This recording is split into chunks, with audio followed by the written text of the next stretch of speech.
We wanted to create something that stood out from the crowd a little bit.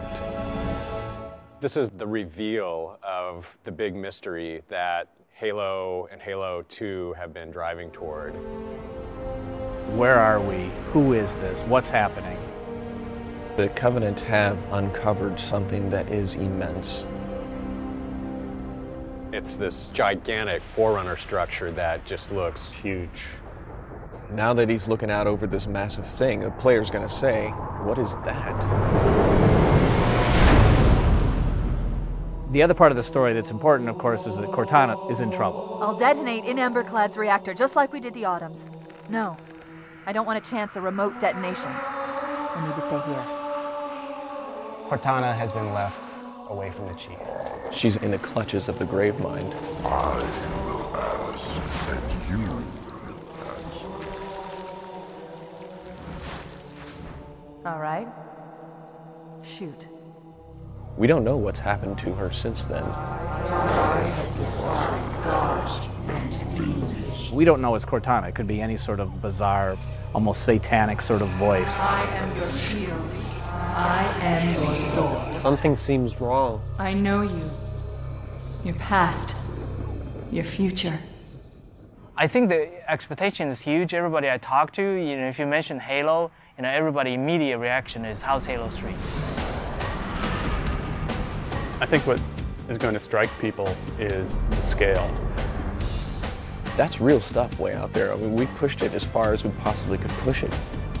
We always wanted to have that epic feel, but due to the limitation of technology, it always fell short.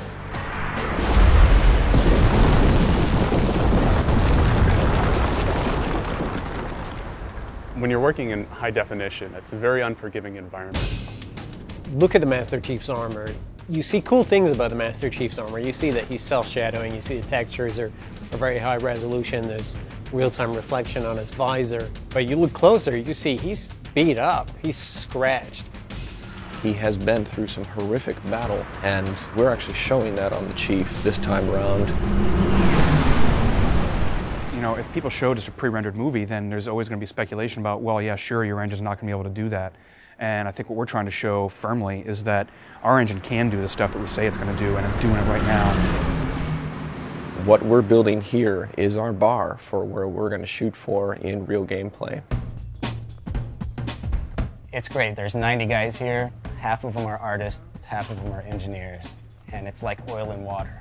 All the left-brain people and all the right-brain people, and both groups think that they're really the people in charge. Apparently engineering is quite important.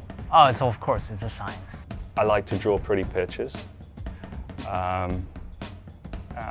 So I get to do that, I suppose. It's all about the lighting, it's all about the the additional detail, the bump mapping, I can't remember all their terminologies, and the Hudahada and the triple specular shields and so on and so forth.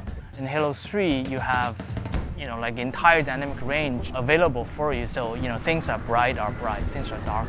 You have the whole contrast there. For example, the sky. It's a new way of doing our sky, like from Halo 2.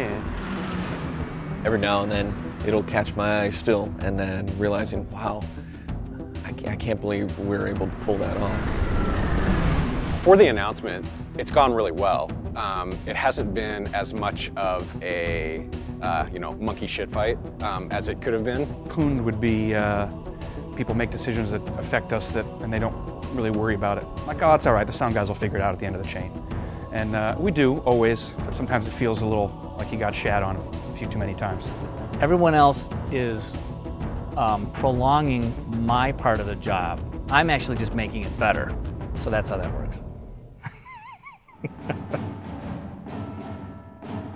I think Marty's is pretty diverse in the way that he composes and the styles that he composes in. The fanfare is actually a new theme.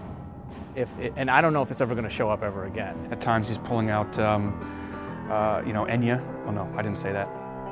At times he's paying homage to other artists. There are no monks singing in this. The only hint that I want to give anybody that this is Halo is that I'm going to be in E Dorian.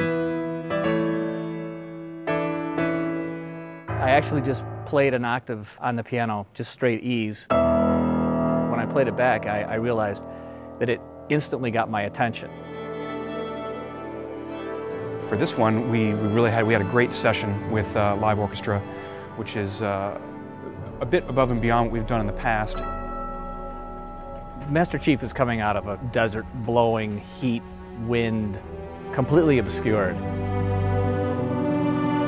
So I wanted it to sound almost ethereal, just to bring some tension in and then have it open up slowly.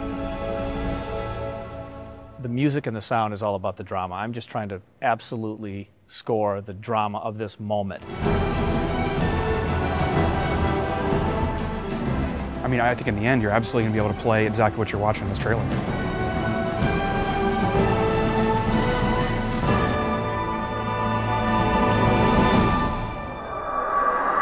This is Spartan 117. Can anyone hear me? Over. Well, we had such a great ending to Halo 2 where Master Chief said, I want to finish the fight. Master Chief, you mind telling me what you're doing on that ship? Sir, finishing this fight. Which had most Halo players universally screaming and throwing their controllers at their TVs because they didn't get to finish the fight. Well, I didn't say anybody threw their controller. They might have dropped it in amazement. You won't just finish one fight, you'll finish all of the fights that you started in Halo 1. I think we're trying to raise an awful lot of questions about what on earth is going to go on in this game. No pun intended.